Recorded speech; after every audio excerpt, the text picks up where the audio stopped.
اس وقت جو آج اس احتجاج کے لیے حکومت نے جو انتظامات کیے ہوئے ہیں وہ بہت مختلف ہیں، اور وہ کہتے ہیں آئیں ہم رات کیسے گزاریں گے ہم بتائیں گے آپ۔ اس دفعہ جو ڈیفنس پہ ہوتے ہیں، ظاہر ہے سیکیورٹی فورسز حکومت وہ ڈیفینسو سائیڈ پہ ہوتی ہے، اس دفعہ وہ ڈیفینس ضرور کر رہے ہیں لیکن اگریسو سٹائل میں کر رہے ہیں۔ پلان یہ ہے کہ جو بھی آئے گا اس کو نہلایا جائے گا ٹھنڈے پانی کے ساتھ، جو بھی سامنے آئے گا پہلے اچھی طرح سے ان کو پوری طرح نہلایا جائے گا اور اس کے بعد پھر دھویا جائے گا، مطلب وہ جس طرح دھوبی دھوتا ہے۔ ایون علی امین گنڈا پور کے اوپر نگرانی کرنے کے لیے بندے پنجاب سے منگوائے گئے ہیں جو علی امین گنڈا پور کی موومنٹ اور اس کی ساری اس کی نگرانی کریں گے کہ وہ کر کیا رہا ہے، کس سے مل رہا ہے، کیا گفتگو کر رہا ہے۔ ناظرین، آج ڈسکس کرتے ہیں کہ یہ جو 24 نومبر کا احتجاج ہے یہ پی ٹی آئی کے سابق جتنے بھی احتجاج ہوئے ہیں آج تک ان سے مختلف ہے، بہت مختلف ہے۔ وہ کیسے؟ اور دوسرا کہ اس وقت ملک چل رہا ہے، یہ ملک کا ایک بڑا حصہ، اور یہ جو آگ ہے یہ کس نے لگائی ہے، اور جس نے یہ آگ لگائی ہے وہ ظاہر ہے کہ طاقتور ہے، تو بجائے گا کون؟ تو پھر سب سے پہلے ہم اسی کی بات کر لیتے ہیں۔ پرسوں جو واقعہ پیش آیا کرم ایجنسی میں برسر سڑک برلب سڑک، وہاں پہ جو قافلہ گزر رہا تھا اس پہ ایک ایمبوش ہوا، اس پہ چھپ کے وار کیا گیا اور نہتے شہریوں کو،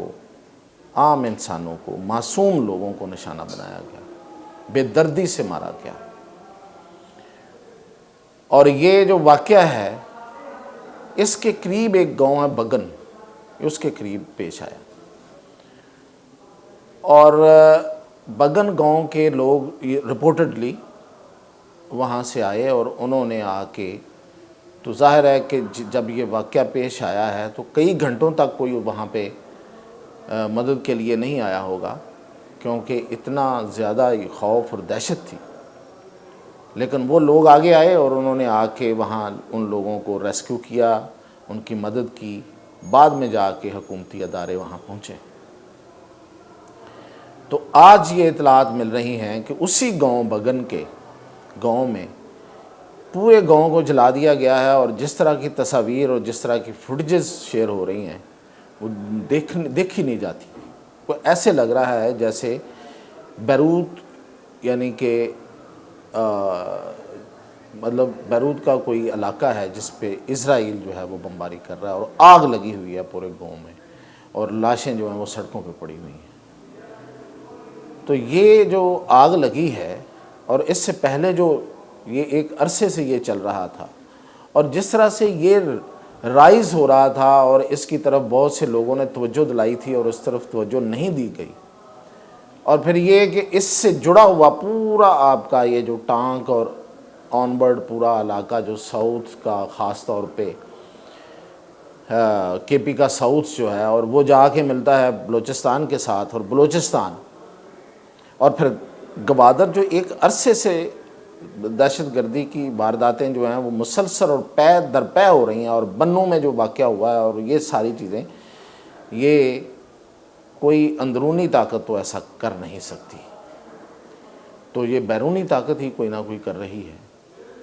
اور یہ جو ایریا میں جس کرم اور پارا چنار کی بات کر رہا ہوں وہاں پہ غیر ملکی اسلحہ ملا ہے، لوگوں نے دکھایا ہے، موجود ہے،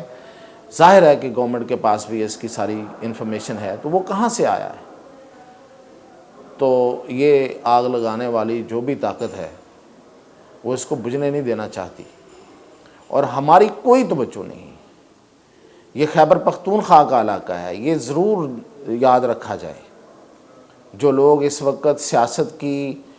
خمار میں اور سیاست کے بخار میں جو اس وقت بیٹھے ہوئے ہیں اور ہر چیز کو جائز سمجھ رہے ہیں، ان کو یہ ضرور جاننا چاہیے کہ یہ ملک جل رہا ہے، اور اس ملک کا وہ حصہ جل رہا ہے جس پہ خیبر پختونخوا کی پی ٹی آئی کی حکومت ہے، اور وہ پی ٹی آئی جو ہے وہ کیا ان کا جو بنیادی جو کام ہے، جو ان کا فرض ہے جس کے لیے لوگوں نے ان کو ووٹ دیا ہے، وہ بھلا کے اور وہ سیاست کی طرف، میں یہ نہیں کہتا کہ عمران خان کی رہائی ان کے لیے ہوگی بڑی اہم، لیکن کیا ملک کے شہریوں کی جانوں سے زیادہ اہم ہے؟ کیا اس ملک کی جو سالمیت ہے اس سے زیادہ اہم ہے؟ اس طرف توجہ دیں، ساتھ یہ بھی کرتے رہیں۔ آپ کو مطلب میں تو ذاتی طور پہ اس کے مخالف نہیں ہوں کہ آپ سیاسی تحریک چلائیں، آپ سیاسی احتجاج کریں، لیکن جو آپ کی پرائمری ڈیوٹی ہے اس کو آپ بھول کے جب اس طرف آئیں گے تو اس کا مطلب یہ ہے کہ آپ نے سب کچھ دشمن کے حوالے کر دیا اور اپنی سیاست کی طرف چل پڑے۔ تو جب آپ پیٹھ موڑیں گے تو پھر دشمن اس کا فائدہ اٹھائے گا۔ تو اس وقت حکمران جو ہیں خیبر پختونخوا کے، وہ پیٹھ موڑے کھڑے ہیں اور اپنے وقتی اور سیاسی مفادات کو انہوں نے ترجیح دی ہوئی ہے۔ یہ کوئی نعرہ نہیں ہے، یہ کسی کے مخالف بیان نہیں ہے، یہ حقیقت ہے اور یہ تلخ حقیقت ہے۔ ظاہر ہے کہ لوگوں کو یہ ابھی سمجھ نہیں آ رہی، لیکن یہ ہے کہ جب سب جل جائے گا پھر شاید سمجھ آ جائے۔ اتنے برے حالات ہیں، ان کو بیان کرنا بھی میرا خیال ہے کہ کوئی بہت زیادہ اچھی بات نہیں ہے اور مشکل ہو رہا ہے۔ تو اب آتے ہیں کہ یہ جو احتجاج ہے، جو 24 نومبر کی کال ہے جس کو فائنل کال کہا گیا، یہ مختلف کیسے ہے پچھلے تمام احتجاجوں سے، اور خاص طور پہ 4 اکتوبر کا جو احتجاج تھا ان کا، تو اس میں مختلف کچھ چیزیں پہلے جیسی، مثال کے طور پہ کہ مین قافلہ جو ہے یا مین چڑھائی جو ہے وہ خیبر پختونخوا سے ہی ہو رہی ہے، اور پنجاب کی طرف سے کوئی موومنٹ نظر نہیں آ رہی۔ سندھ سے جو کوئی ایک آدھ چھوٹا موٹا قافلہ آ رہا تھا اس کو ظاہر ہے کہ روک دیا گیا ہے، لمبا فاصلہ ہے، وہ تو ایک سمجھ میں آنے والی بات ہے۔ بلوچستان سے بھی لوگ آئے ہوں گے تو اکا دکا آئے ہوں گے، قافلے کی صورت میں آئیں گے تو روک دیے جائیں گے، لیکن پنجاب بالکل سن ہے، اور یہ پچھلی طرح کی طرح ہے، بالکل سن ہے، کوئی موومنٹ نہیں ہے۔ آج ابھی خبریں آئی ہیں کہ وہ کوئی تنظیم جو ہے وہ آج اجلاس کر کے تو آج فائنل کرے گی کہ ہم نے کس طرح موو کرنا اور کس طرح سے جانا ہے، اور ادھر سے خیبر پختونخوا سے ہی وہ سرکاری اور حکومتی سرپرستی میں جو قافلہ آئے گا وہ آئے گا۔ اب اس میں مختلف کیا ہے؟ مختلف یہ ہے کہ اس کے لیے میں نے آپ کے لیے کچھ شعر ڈھونڈ رکھے ہیں، تو وہ ناصر کاظمی کی ایک گیت ہے اس کا کہ اب کے سال پونم میں جب تو آئے گی ملنے، ہم نے سوچ رکھا ہے رات یوں گزاریں گے، دھڑکنیں بچھا دیں گے شوق تیرے قدموں میں، ہم نگاہوں سے تیری آرتی اتاریں گے، تو کہ آج قاتل ہے پھر بھی راحت دل ہے، زہر کی ندی ہے تو پھر بھی قیمتی ہے تو، پست حوصلے والے تیرا ساتھ کیا دیں گے، زندگی ادھر آ جا ہم تجھے گزاریں گے۔ تو اس اب کے سال پونم میں اس وقت جو آج اس احتجاج کے لیے حکومت نے جو انتظامات کیے ہوئے ہیں وہ بہت مختلف ہیں، اور وہ کہتے ہیں آئیں اب رات کیسے گزاریں گے ہم بتائیں گے۔ اب اس دفعہ جو ڈیفنس پہ ہوتے ہیں، ظاہر ہے سیکورٹی فورسز حکومت وہ ڈیفینسو سائیڈ پہ ہوتی ہے، اس دفعہ وہ ڈیفینس ضرور کر رہے ہیں لیکن اگریسو سٹائل میں کر رہے ہیں، اور پلان یہ ہے کہ وہاں پہ جہاں پہ ان کا فوکس ہے وہ ہے اسلام آباد اینڈ سراؤنڈنگس، وہاں پہ سردی ہے، پنجاب میں بیٹھے ہوئے، سندھ میں بیٹھے ہوئے، بلوچستان میں کے بیشتر علاقوں میں بیٹھے ہوئے لوگوں کو شاید اس چیز کی ابھی احساس نہیں ہے کہ وہاں کیا حالات، تو وہاں سردی ہے، اور یہ سردی ظاہر ہے کہ اب ہر دن کے ساتھ بڑھ رہی ہے۔ تو پہلے پلان یہ ہے کہ جو بھی آئے گا اس کو نہلایا جائے گا ٹھنڈے پانی کے ساتھ، یعنی کہ ان پہ جو بھی سامنے آئے گا پہلے اچھی طرح سے ان کو پوری طرح نہلایا جائے گا، اور اس کے بعد پھر دھویا جائے گا۔ دھونا سمجھتے ہیں نا،